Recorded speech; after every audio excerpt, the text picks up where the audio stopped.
Good afternoon, and thank you all for coming. My name is Bob Baker, and I'm from Bay City. For many years, my wife, Emily, and I knew little about the criminal justice system and prison. It was our impression that all people in prison were dangerous and a threat to society. Not until our son, Rob, was incarcerated did we begin to question the naive beliefs as we learned about the implications of policies and operating procedures that govern the prison business. We have discovered that the correctional system promotes a culture of relentless use, punitive measures that range from constantly threatening atmosphere to various degrees of physical and psychological punishments, and often extend to family members. Our son Rob entered the prison system with a pre-existing physical condition that had been medically treated for 20 years. His history included 2 major back surgeries and various medications, including methadone, to assist in managing constant pain.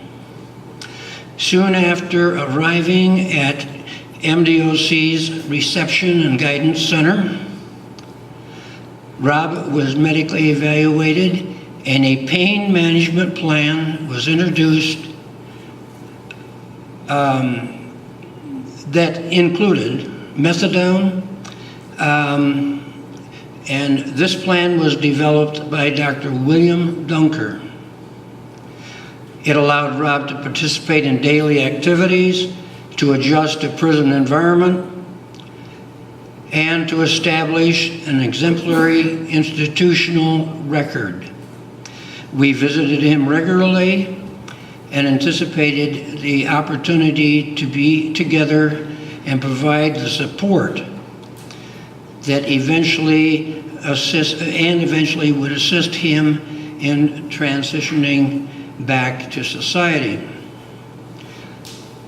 Then in December of 2009, after 2.5 years of adequate pain management, the facility doctor informed Rob that this plan would be discontinued for reasons of dry mouth and constipation.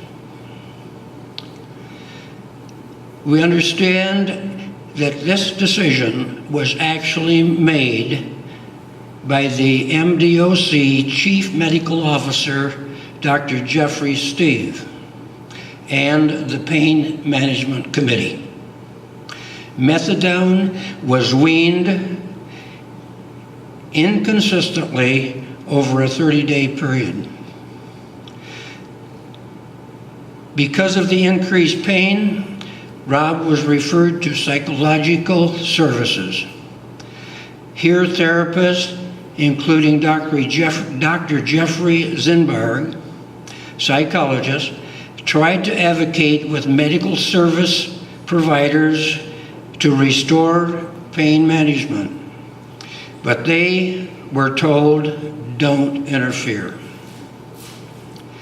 After the discontinuation of pain management, Rob became aware of PD 0304-100, which states that a prisoner can request an outside medical consultation at his expense. He and we made several requests for him to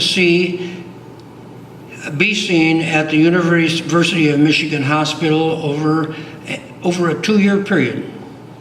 Our requests were spun around with the advice to follow Warden Deborah Scott's operating procedures, which is secondary to policy directive. We even requested help from the Ombudsman's office and an attorney. Finally, Dr. Zenberg made an appointment for Rob at the University of Michigan Hospital. In a meeting with the warden and medical service providers, he requested the warden's approval for Rob to attend the appointment, but she denied the request. Realizing the medical services were not going to restore pain management, Rob resorted to self-medication or self-medicating. This eventually led to getting 2 substance abuse tickets in November of 2010. We learned about his punishment when our daughter died of pancreatic cancer.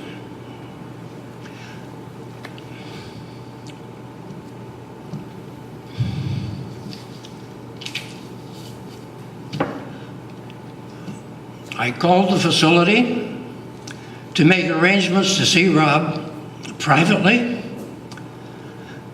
and tell him about his sister's death. The MDOC employee's response to my request was a shrill, "He cannot see anyone for 2 years." In February 2012, Rob was given a 3rd ticket for substance abuse. Soon after that, was transferred to Chippewa East in the Upper Peninsula, where medical services attribute back pain to arthritis, completely ignoring the original diagnosis of spinal stenosis and cauda equina. His blood pressure has increased to dangerous levels, which resulted in blood pressure medication, which was not necessary when pain was treated. There is a persistent effort to portray Rob as drug-seeking and malingering, which is stated in his medical records. It has been 2.5 years since we have seen our son and since our daughter died.